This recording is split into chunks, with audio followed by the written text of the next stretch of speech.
better than being outside. Other than that, I can't think of anything redeeming to say about the weather, so. All right. Has everybody had an opportunity to look at the notes from the last meeting? Any comments, any corrections, or should we accept them? We did receive some comments from Duncan. We have those available. So, Duncan, do you want to just quickly review those with folks? I've got them here if you want to email. No, I've got it here. One, there was just a word. Please use the microphone, please. Thanks.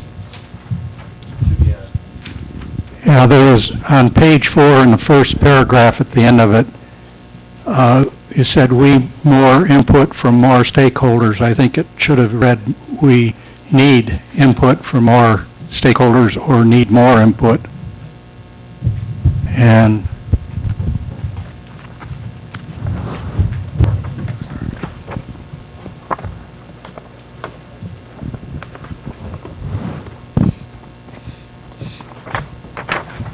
the other, I believe, was on page 6. The second set of bullets, the first one, I think it should be Duncan suggested that the town should consider a parking structure funded through a public-private partnership. Okay, if there are no objections, we'll make those corrections. And we know that Mr. Black reads the notes copiously. Thank you. Any others? If not, accept them? Okay, fine. All right, moving right along. Mr. Eisenweiser is here, and he's really glad to be here tonight because it's so... I put my cold weather clothes on. You did? Yeah. That's your cold weather clothes? Well, I didn't bring the heavy cold weather clothes. There's more to come. Thank you. So, can you guys hear me just fine? Yes. The microphone, I think, is mostly for the recording at this point. Dal and I have had a bit of a discussion about the challenges that we perceived kind of post-charrette, kind of what were the takeaways? What did we figure out? One of the things that we figured out was that we didn't do a very good job of explaining what the existing zoning allows. So I wanted to take just a moment to make sure that folks got a chance to see visually some of the elements that are of some concern to us from the existing zoning. Because I think we should have explained that the first time around and didn't. So let's assume that you have GB zoning, general business.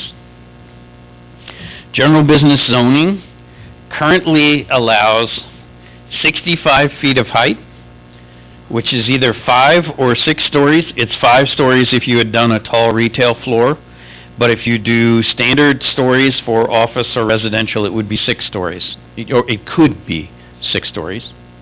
So it allows that height through site plan review, not through the town board, not through variance, through standard site plan review. It allows a vehicular use area between the building and the street. In other words, you can have a driveway, so this could be a fast food restaurant or something else with a driveway between the building and the street. It allows for a 10-foot wide vehicular use area. It does require an additional setback, often called a step back, at about 2 stories in height. So what you're seeing in this image would be a representation of a parcel. Let's say it might be along Main Street. We actually were looking at a specific parcel along Main Street, but it could be a parcel on Transit Road, it could be a parcel on Sheridan. If it were zoned GB, and I can tell you, for example, the Key Bank site in Eggertsville is zoned GB. So theoretically, on the Key Bank site, once you've torn that building down, you can go to town building something that's like this. Go ahead. The visual representation there, what is your building setback at? Whatever the minimum setback in the district is, which I can't tell you what it is. 20 feet, Gary's suggesting. And then this is the 10-foot, just right here, we've sort of shown a 10-foot vehicular use area in front, but 20 feet. So sidewalk, et cetera, and then 20 feet back from that. So if you'll remember during the charrette discussion, we talked about the west of Village site being 3 stories tall. And so this is simply a representation of 3 stories on that same site. Now the building is set closer to the street, like the Mosey is right this minute. We have pulled it up to the back edge of the sidewalk, so that setback of 20 feet isn't here in this model.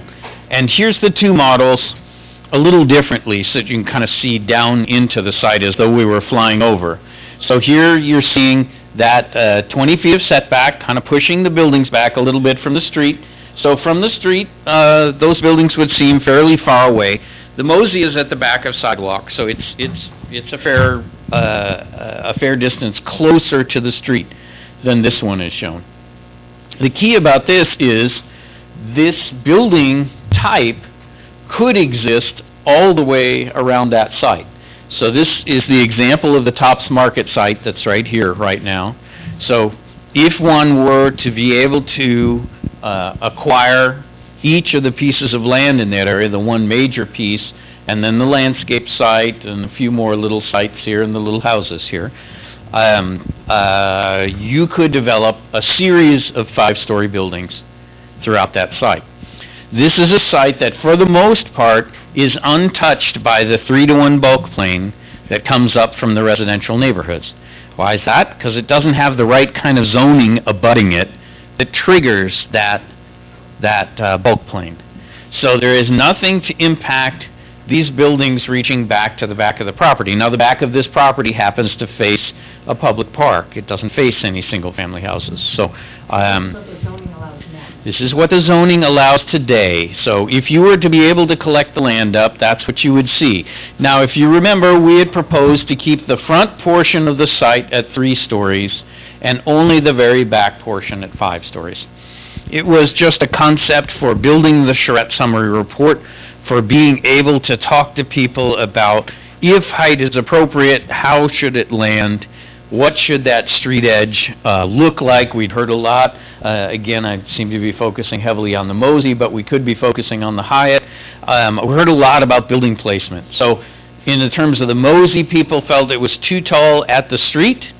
In terms of the Hyatt, the opposite. You know, they felt like it had all been pressed to the back of the site. So that's where this set comes from. Go ahead. Again, the scenarios are showing existing, does it quantify required parking for that building? No, so when you look at this, I don't think they could surface park it on this site. So it's unrealistic, A little bit, but the point would be, you could put them most anywhere.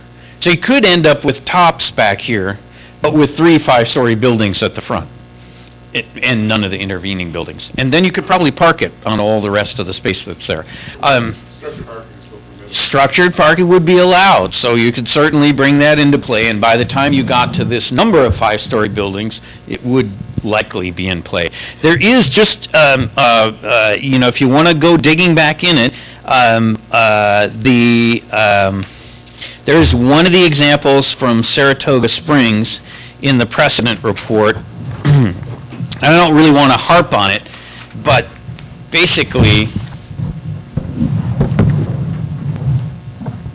if you see on page 15 of the precedent report, if you happen to have yours with you, you'll see there is a 4-story, a 5-story, and a 2-story building. And all of those together generate this entire huge parking field back behind. So not even at this intensity of 5, 5, and 5, and it's already generating this size of parking field, which is pretty well parked up in the image.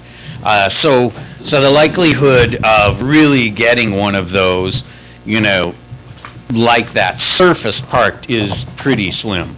On the other hand, this one, maybe. We might be closer, especially with some shared parking provisions that allow the restaurants and office users to offset each other, perhaps some things like that. You know, perhaps a little bit more reasonable. The ones that were done in the charrette report are parked.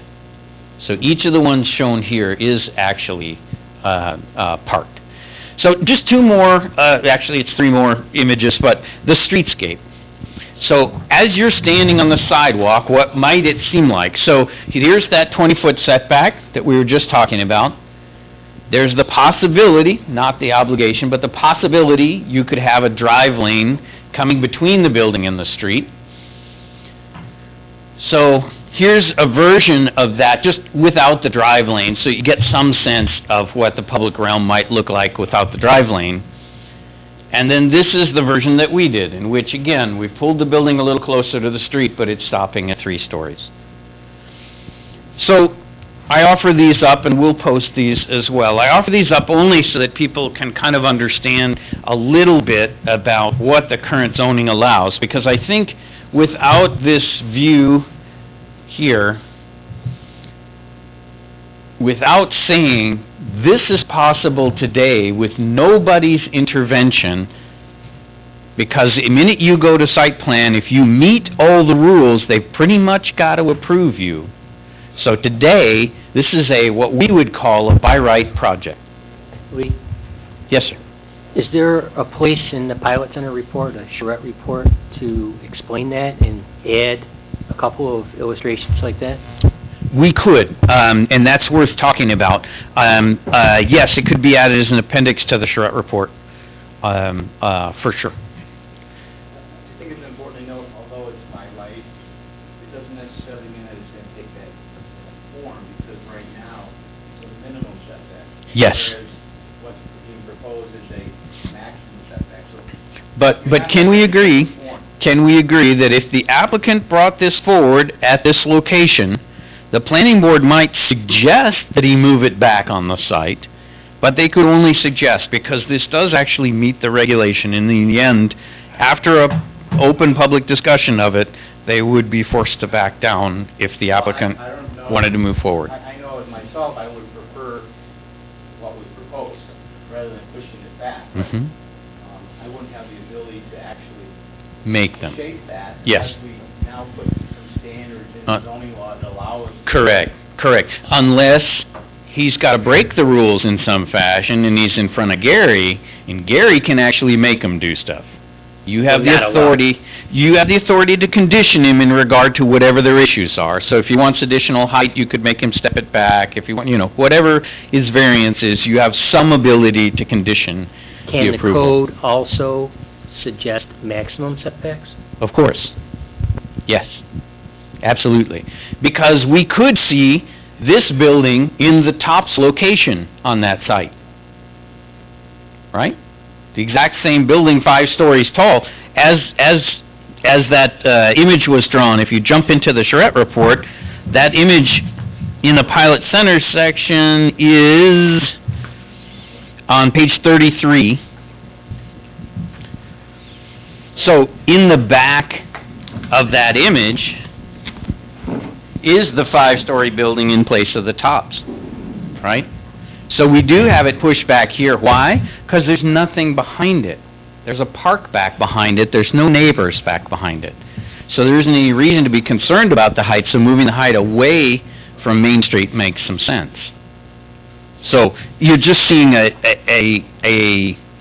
version in which we've done that. Now, if you happen to glance at the previous page, this proposed character map, this pink map, that's kind of showing you what the zoning map might say about the height. So we would literally put a zoning district line through the center of that where we've got the difference between 3 and 5. So yes, it would say up front 3, in the back 5. It would be a requirement. Now, could somebody then ask Gary for an additional story in the front? Yeah, it'd be pretty hard to prove a hardship. Pretty please, I want an additional story, but other than that, they would actually just be breaking the rules. It's a little different from, gosh, I have this problem in my garage, I need 4 more compact spaces instead of standard size spaces because of this big column in my dumpster, or whatever. Something much more practical like that is the kind of thing he's supposed to be giving relief for, where we can't imagine every circumstance. But here, where we've thought it through and we said 3 and 5, maybe you get to move that line a little bit, but, you know, you're not supposed to be changing it all up into 4 and 6, or, you know, whatever. So you're suggesting having line splitting parcels? We may. Large parcels? We may, to a specific depth.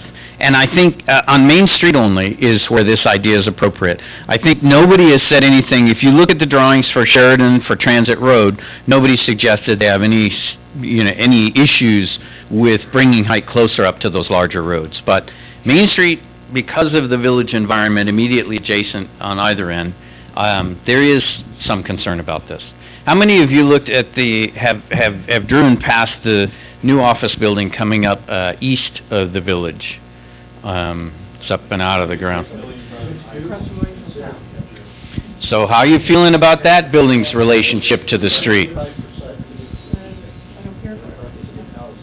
Yeah, so there are a number of people that are already feeling like that one is a little too tight to the street, even though it's only 3 stories tall.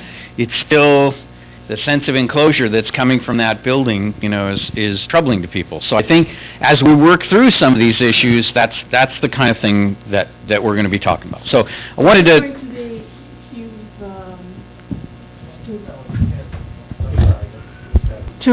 explain the, you know, what our purpose is here, why we're Yes. meeting every month.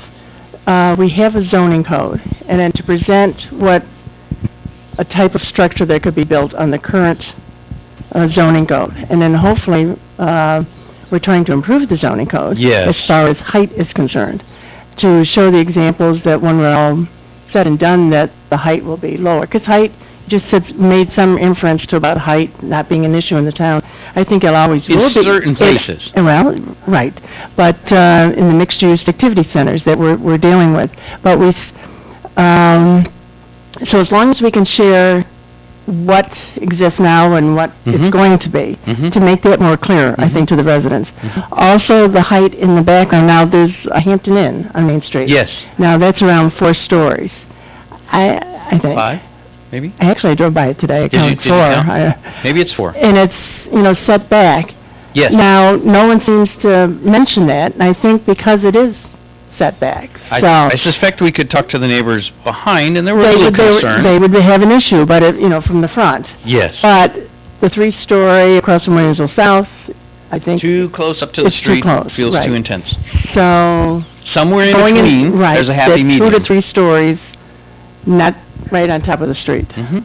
So we're working our way towards that, and I guess I'm going to skip ahead to talk about really what we're hoping to change in terms of these 2 documents, because I know that Dow would like you guys to accept them so we can move beyond them. Yeah, Bill? Just bring up that building one more time. Yes. That building's mostly in the village of Williamsville. Now, if it was built Yeah. down in Amherst, it would have to be 115 feet from the center line of Main Street. That would be setback without variance. In fact, I think Duncan gave a variance to the 10 or 15% of it that's in the town itself.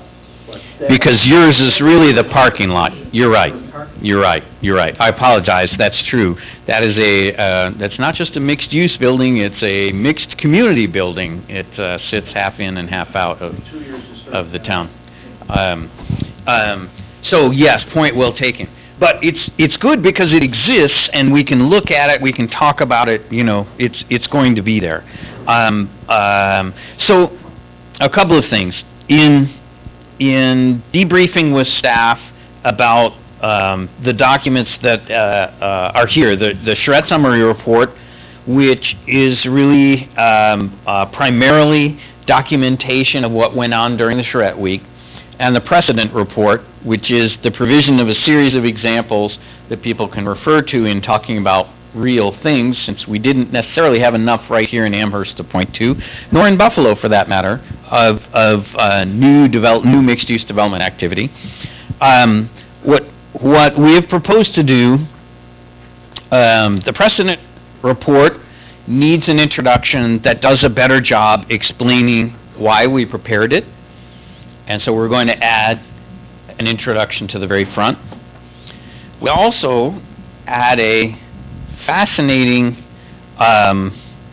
point made to us by one of the town board members today. I held one-on-ones with the town board members through the course of today, which was that we started this document with some of the most intense projects, and we ended it with some of the least intense projects, and that it would be preferred if it went the other way around.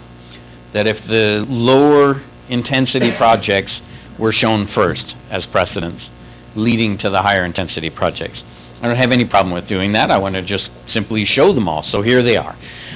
So those are the two proposed changes to this, but we would like you to move forward with regard to it anyway and move on. We're not adding content other than the introductory piece. Same thing with the charrette summary report. I think there was perhaps a bit of misunderstanding about my statement that we're not going to change the drawings, which sounded like me being grumpy about not changing my mind about something, but was instead really to say, let me say it more effectively this time, the activity of the charrette is documented here, and therefore it's not changing. I don't have access to these designers beyond that period. So the document isn't changing, but the concepts may well morph a lot as they find their way into zoning. So I think that whether it's the heights, the kinds of uses we're showing, any of those kinds of things, the site layouts, all of those are fair game for further discussion. Again, the only thing that we're proposing to do right this minute to the charrette summary report, although I kind of heard an ask for one additional thing, we are going to put a why did we hold the charrette and what are these documents for. And I think the key thing that we wanted to do with this document was to begin a community conversation about all of the kinds that you see in it. What kinds of frontages should there be? What kinds of heights and buildings should be allowed on the site? What kinds of transitions to adjacent sites? All of those topics are included here, and they have started, I believe, a very good community conversation about the issues. So an introduction that establishes sort of what the intent of the charrette was and what the takeaway is, and lets us move beyond the drawings, right? We don't need to be waving the drawings all the way up to the bitter end of the project. We can use those and change the concepts from them and move forward.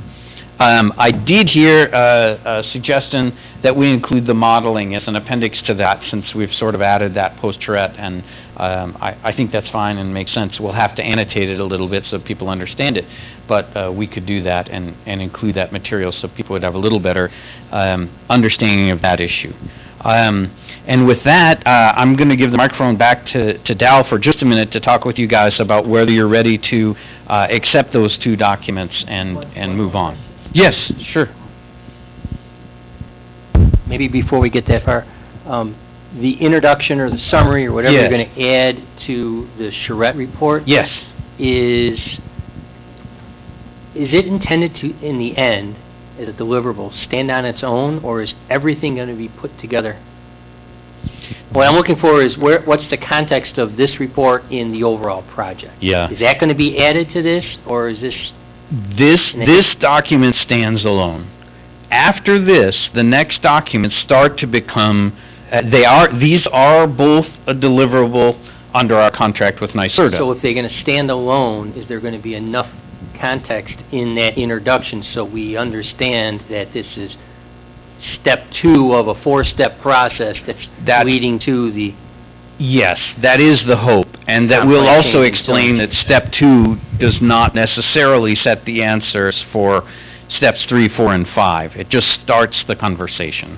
So that, you're right, that's a key kind of concept to embed in there, and the staff comments to our firm included that and suggested that.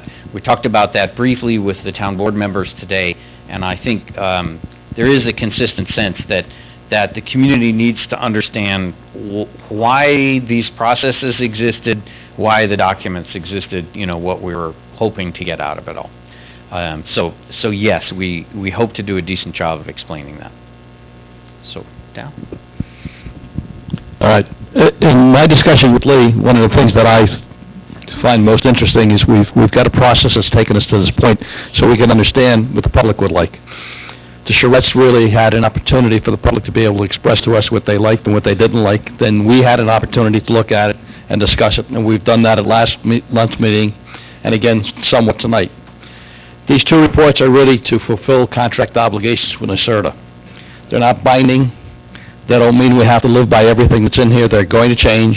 What I'm looking forward to is the mapping, which is at the next meeting, and at the following meeting, text. Those are the things that we have to really zero in on and make sure that we're in agreement on. This is reporting stuff. This is conceptual. So unless somebody has a problem with it, I'm recommending that we send the reports on to NYSERDA. Are we in agreement? With the additional... Yes, right. Any additional will be done, by the way. He will write it, staff will review it, and I will review it also. Because I think pretty much at this point, we all in agreement of what we want to see in there, and the recommendations that came from the town board today. And if you would like to see it before it goes out, that would be fine too. Okay? So we're going to send it on. Agreed? Okay. No, it's not binding. Non-binding. It does help you get paid. Yes. And it also says to NYSERDA that we are following their rules and we're stepping up to the point where we're going to actually get something done, okay? This was all great in context. We're not open for public discussion, sir. No. We're in agreement? Okay. So we'll send it on. Okay, now, the next piece is important because now we're going to start talking about what you think. So, the next steps are to begin the process of the final deliverables. The final deliverables are really, in a sense, three separate things.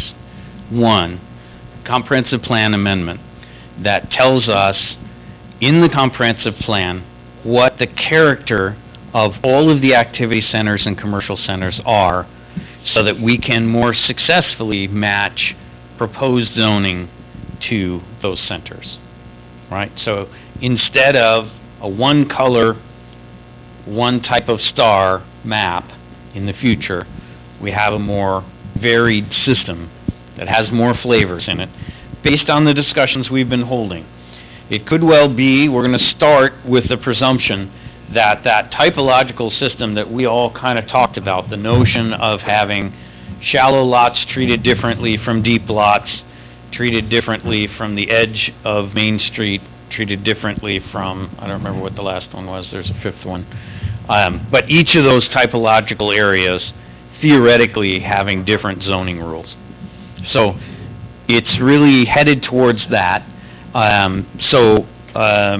Staff and our firm are going to start work on a draft map that would say, in place of this map that you've been using for 10 years now, you'll have a new map. And following that will come the proposed text for the code itself that actually has new zoning districts which would implement that map. The other piece that we've been talking about is that if the plan map is correct and the zoning text is correct, then we should zone them, and that would be the third piece, the actual proposed zoning map, which then begins a conversation about, all the way back up the ladder, did we get its characterization right in the plan, and therefore did we pick the right zoning for it? So these next set of products, instead of being conceptual and totally to elicit conversation, start to become the real regulatory documents that are the end result of the project. So, yeah, go ahead, Dana. The graphic that will be presented for the amendment to the comp plan, Yes, how broad will the geography be? the entire town. It replaces, what map is that? Map 10, map something?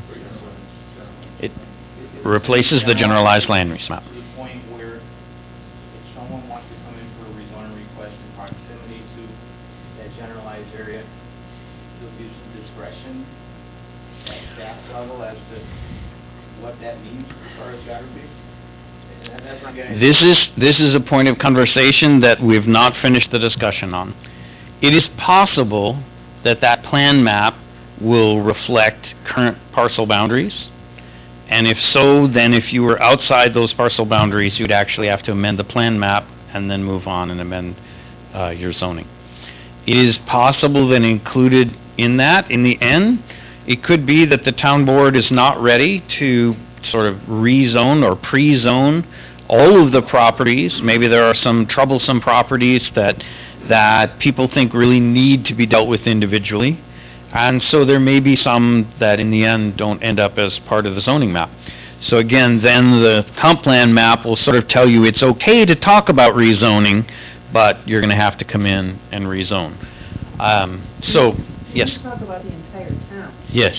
You're just talking about The centers and not, just the commercial. the commercial centers and the mixed-use activity centers, yes. So the geography is all of those across the entire town, but not the residential areas, not the industrial areas, not the office areas, only the mixed-use activity centers identified in the plan already, and the commercial centers identified in the plan. I think it's Still a lot of geography. very important to define that geography. Yeah. Get that.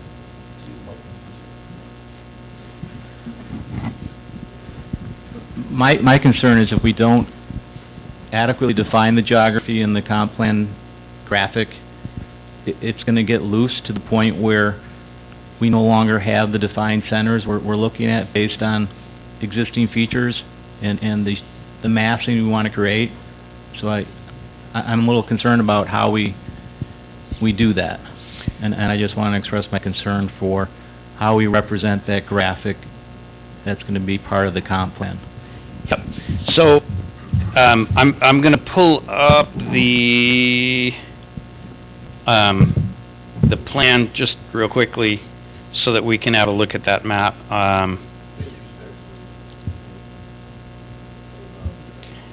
Lee, while you're pulling that up, just let me clarify, when that plan map was first done, it was done on a parcel-by-parcel basis. And it was a conscious effort to essentially generalize that, to obliterate to a certain degree the parcel boundaries, to provide some flexibility for interpretation. So if we are going to a plan map, which is parcel by parcel, that represents a change in the philosophy that we used when we did the original plan. And to some degree, it kind of goes outside what we're doing here today. I think the approach that we have now to do the plan map in a more general form and then go to the zoning map in a very detailed form is parcel by parcel. I think that's the proper way to deal with particular issues that we're dealing with. So, the challenge here really is that, Ramona's question really, kind of pinned it right down. That pink that's on there, I pretty much bet if we look on the zoning map, we can see the zoning that implements that pink. And that none of it is zoned single-family residential or yellow inside that pink. That's my guess. It's just a guess. But if we were to look at the zoning, we could pretty well figure out it's already implementing this map. It may be not implementing it in the way we envision now after we've had this richer conversation, but my guess is that underneath that is commercial zoning. What Rick is bringing up is, if I had, there's one apparently in the system right now, a single-family parcel, it happens to be adjacent to other areas with commercial zoning, it wants to be something else other than single-family. Do we have the ability to zone that commercially? Do we have the flexibility to do that? Or because I drew this map so definitively, do I have no opportunity to do that? Now I actually have to go change the plan map first, and after changing the plan map, then I can ask, do I get a two-step instead of a one-step in my rezoning? So it's certainly a topic for conversation. It's gotten harder and harder to blur these lines because we build more and more exact maps. Our tools are so much better. In the old days, our tools were Zipatone and whatever, and, life was a lot easier back then. All the lines were blurry. The width of your pen alone could strike out 2 lots on on a property. But what we were talking about, just to make sure everybody knows, from the colors of this, red is going to be part of the proposal, pink is part of the proposal, and stars are part of the proposal. So anything you see on there that's red or pink or a star is part of this mapping exercise. So the office parks, not. The multifamily, not. The single family, not. So So you're gonna take this figure, which is generally parcel-based, and for those commercial areas, you're going to make recommendations that are going to be more generalized. Yes, so for Big example, magic marker? you may remember, these are shallow parcels. So instead of just red, we're gonna have red 1, and then, where it gets deeper parcels, we might have red 2. And over here on Transit, where on Niagara Falls Boulevard, where we have really deep parcels, we may get red 3. 3 different flavors of commercial instead of just 1, which then theoretically point to options within the zoning ordinance. Within those, use the shallow lot tool, use the deep lot tool, use the transition tool, use the, whatever the tools are that we come up with in the set. Some of these are much more close to abutting single-family neighborhoods, Snyder and Eggertsville, poster childs for that, right? But there are others, Kensington, for example. We haven't talked as part of this report about Kensington Harlem at all, and yet the same tools theoretically are going to apply. We've talked about the deep site on Northtown. Does that deep site rule apply to, a deep site over here on Transit Road? Right? Are those the same kinds of outcomes? So we'll be working with staff to do a first cut at that, and then this group is definitely going to get an opportunity to talk about that first map. In fact, we've set some dates for you that Dal will talk to you about a little bit later on. So Brian, did you have a... Yeah, when you're doing this, this map itself, because of the way it's been drawn over the years, it starts to get into a level of specificity that you mentioned earlier that probably wasn't originally intended, but you can clearly see where there's gaps of single-family detached residential that's been protected versus the sort of impeding whatever colors next to it. My concern, I think, is twofold. First, there's a lot of residents in the town who are going to be looking for this project to see where does it impede upon their residential, where does it fall, where does that boundary line? So not crafting a boundary line and not protecting residential communities explicitly is going to make it look like there's a spread or a prevailing wisdom that says we should allow these to be converted somehow. Yeah. And I don't know that that's the intent. I think the intent is to transform. So somehow dealing with that boundary is going to be important. It can't just be this amorphic blob. I'm personally a fan of doing the initial mapping and the initial conversation as a parcel-based map. I think, and it would be my typical approach to simply follow the existing zoning. There is a follow-on conversation then to be held about immediately adjacent parcels and whether they should be carried along in this process or not. And I think anything that's solidly single-family and doesn't have a little offices in it and whatever, I think everybody's going to say that's single-family. It's going to show up as a little in-holding somewhere. So it's a challenge to figure that out. Very carefully over the scope of work, and we went into this talking about the red areas on the map to deal with those areas, and then to go beyond that and look at areas which are not currently zoned with a commercial use. I think that goes beyond the scope of work we have here, and again, I'd be very concerned about that. I think if we get the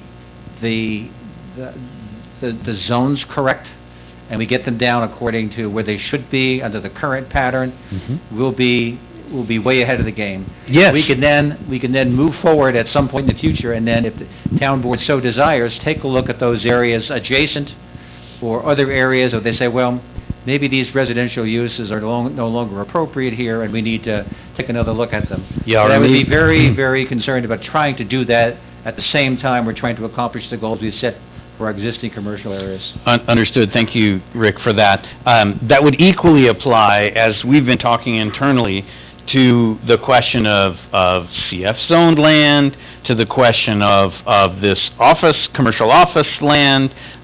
There are some other properties which these tools may be appropriate for when we get done with them, but which this project is not going to designate. Simply not.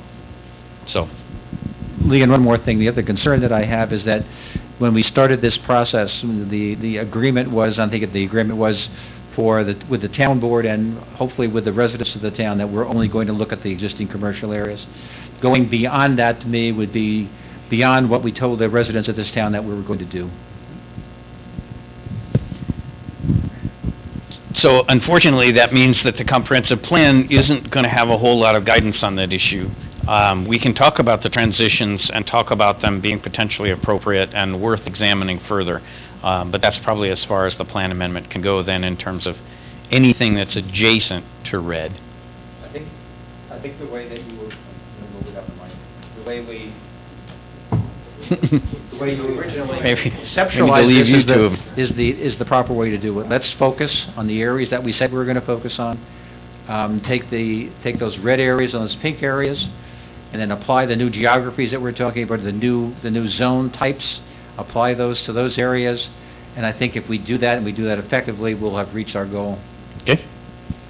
Brian? So back to the question, Yeah. are you gonna work on a parcel by parcel basis? Yeah. At first? Yeah. So this is the very next deliverable, the very next conversation you guys have, and just since we're kind of talking about it, the technical committee would meet internally on the 11th of January. The working committee, which is you guys, would meet on the 18th of January to have this map discussion. The zoning text, which would be the companion piece to this, the districts itself and their allowed uses, their heights and intensities, would come to the technical committee on the 8th of February and you on the 22nd of February. So that'd be the start of the discussion of the text. It may in the end take you more than one meeting to discuss both the map and the text. And then when some general agreement that we've not made any errors, whether we've set the correct policy or not is an open question, but once we get past whether we really have any errors, then we'll go and begin to brief the town board and others on that. The 18th of January, is that shown? We were hoping to, only because of schedule conflicts for most everybody else. Did you have a schedule conflict on the 18th? Dang. Ramona, you're killing me.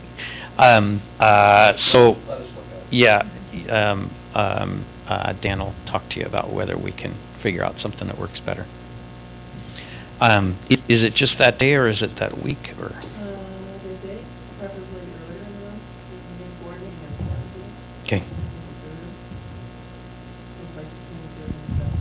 Okay. We'll,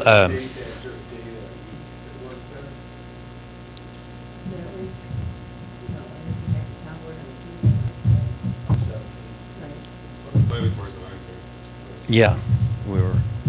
And in February, doesn't the town board have a anomalous schedule in that you plan around the Association of Towns meeting? Yes, we did, we haven't voted on the schedule for next year, but what we voted on last year included the 17th, so that's definite. Okay. We'll go back and we'll look at that again. Okay. So let me be clear though, there is no meeting in December. So although the agenda indicates there's a meeting on the 14th, we will not. Scratch that one.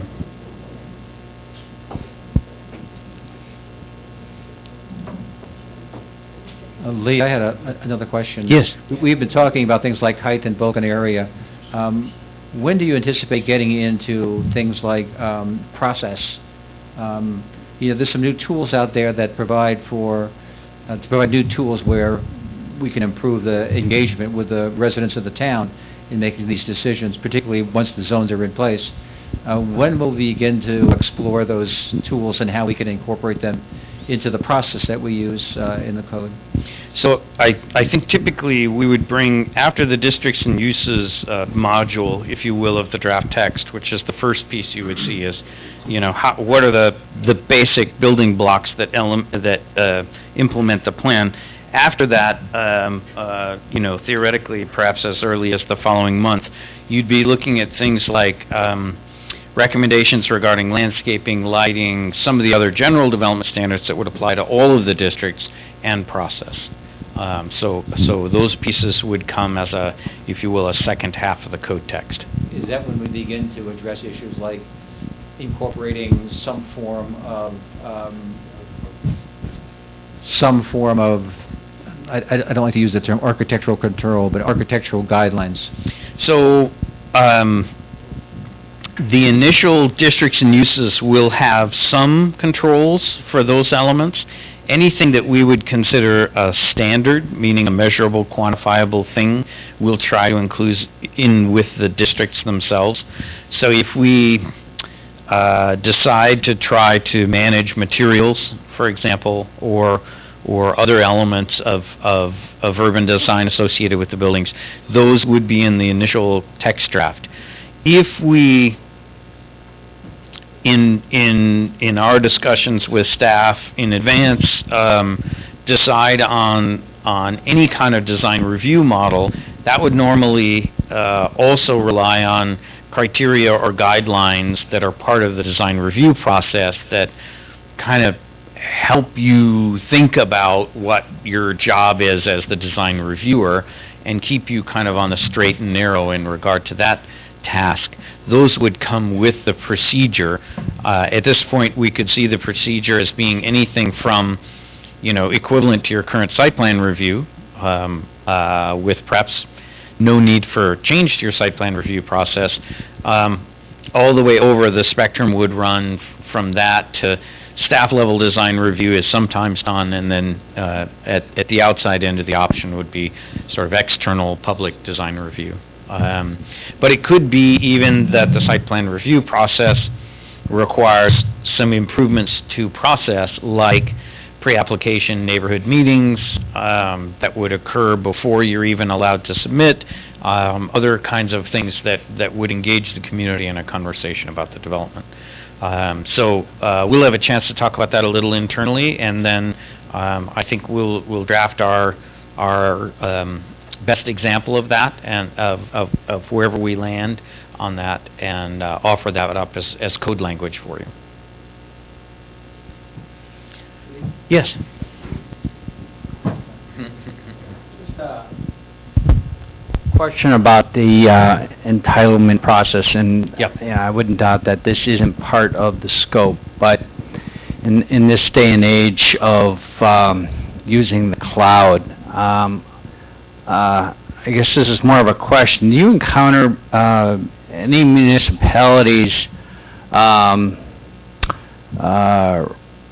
requiring that documents in preparation for going through an entitlement process be uploaded to some kind of cloud-based system that the town controls, so that all those, instead of personally, physically walking those documents down to the town hall and run the risk of them getting lost? So a lot of folks have a building permit system intact that is a computer-based system.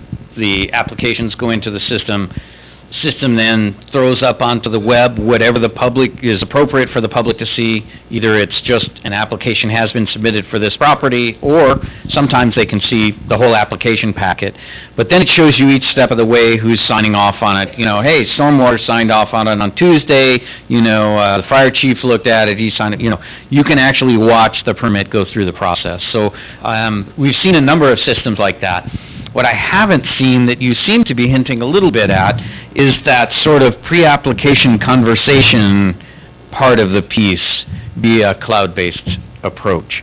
And there's nothing wrong with thinking about that. I think, the notion of having an applicant meet with the public in advance of submitting an application is so that they've heard especially immediate neighbor concerns about their property and can respond to them in their application out of the kindness of their hearts, not because they necessarily need to include those elements, but because they choose to smooth their path through the approval process. Of course, any application that meets the standards, should theoretically be approved in a by right process. And so it's important for us to set the rules correctly first and foremost to get those correct outcomes.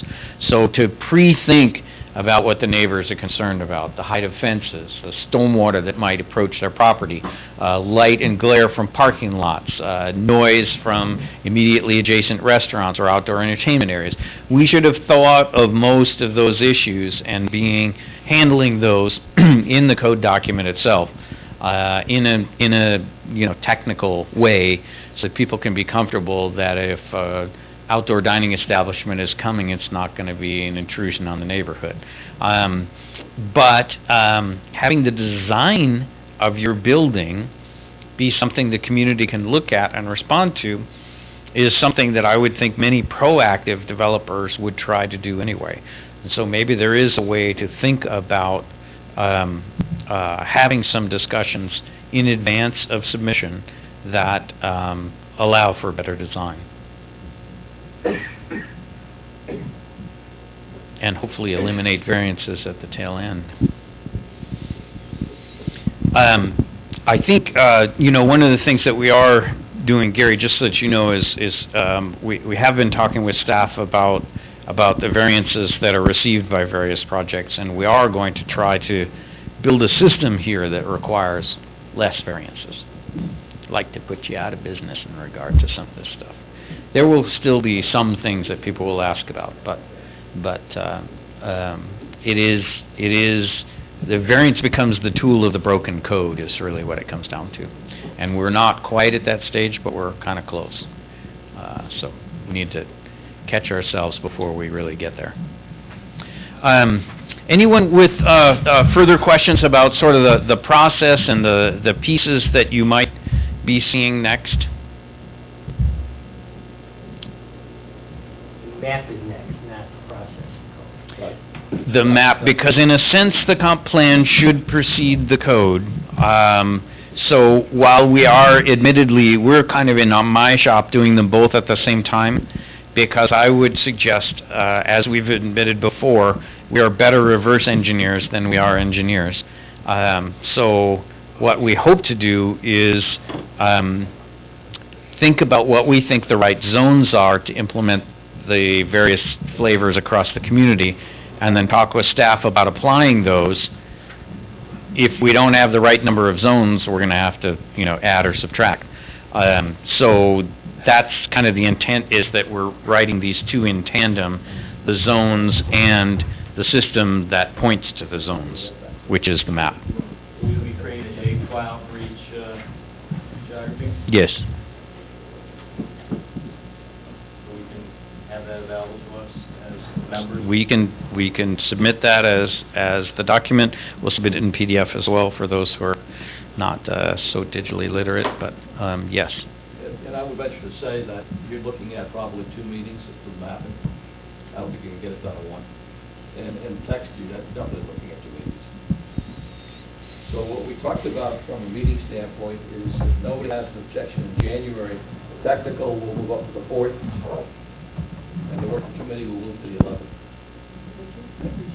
Well, there's other conflicts that works fine. And then in February, the 8th is the technical group, and the 22nd is the working group. And again, I'm at this point in my mind thinking mapping at both of those meetings, and text will be in March, possibly April. Unless you guys are having so much fun you would just want to come every other week. You're welcome to do that. Well, Will you join? Via phone when I can, yes. that actually was one of the dilemmas, because we do want him to be available, and the week following, the 18th, he's going to be in Saudi Arabia.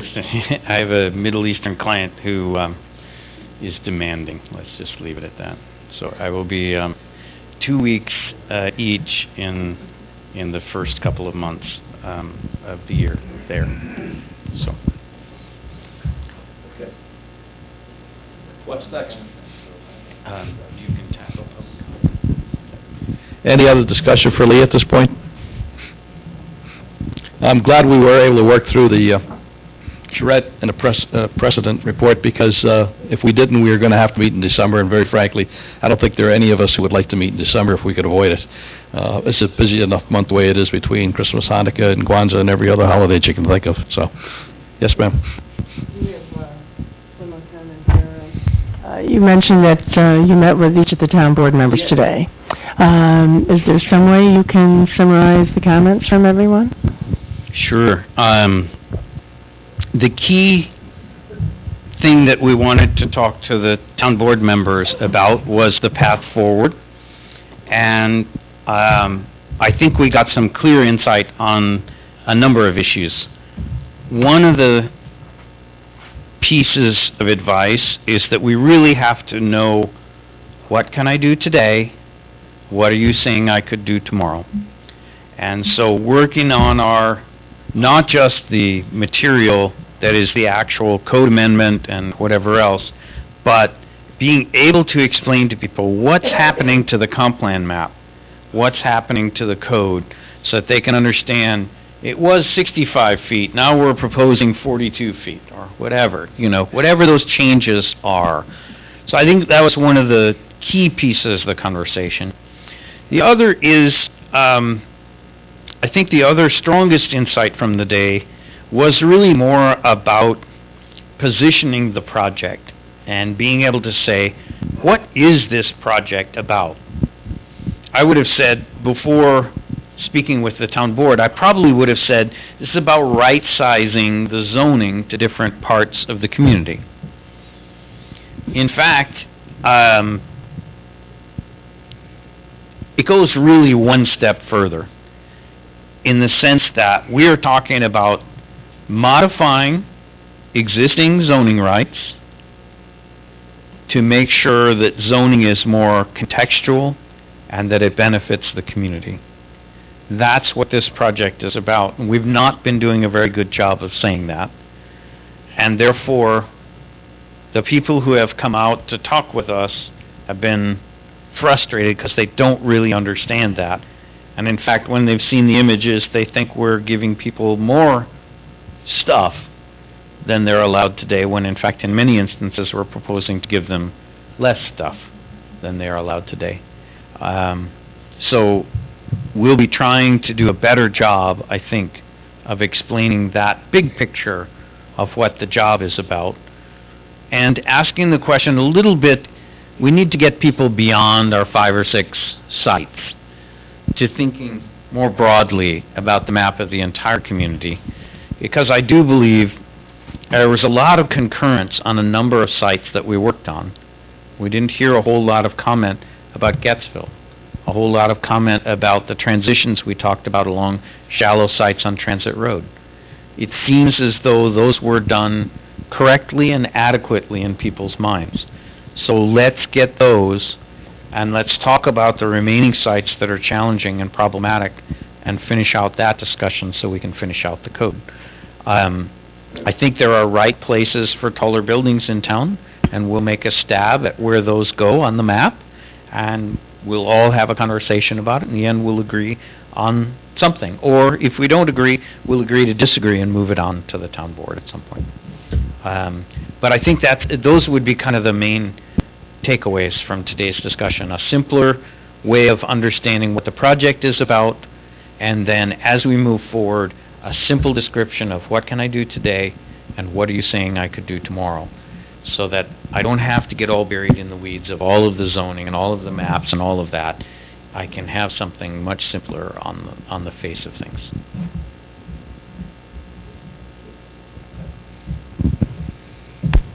Okay. Any other further discussion? All right, we'll open it up for public comment. Any public comment? No? Okay. Then, I guess that's it. We're done for the evening. Well, Yes. My name is Anthony Marconi. Deliverable to the state, do they realize that it's flexible and it doesn't really mean anything? it's not as though it doesn't mean anything to them. It means something to them from the standpoint that we're fulfilling the requirements of the contract. But they know that it's a work in progress, and they know it's going to change. Thank you. Anything else? All right, then I wish all of you a happy Thanksgiving, a Merry Christmas, and a Happy New Year. See you in January.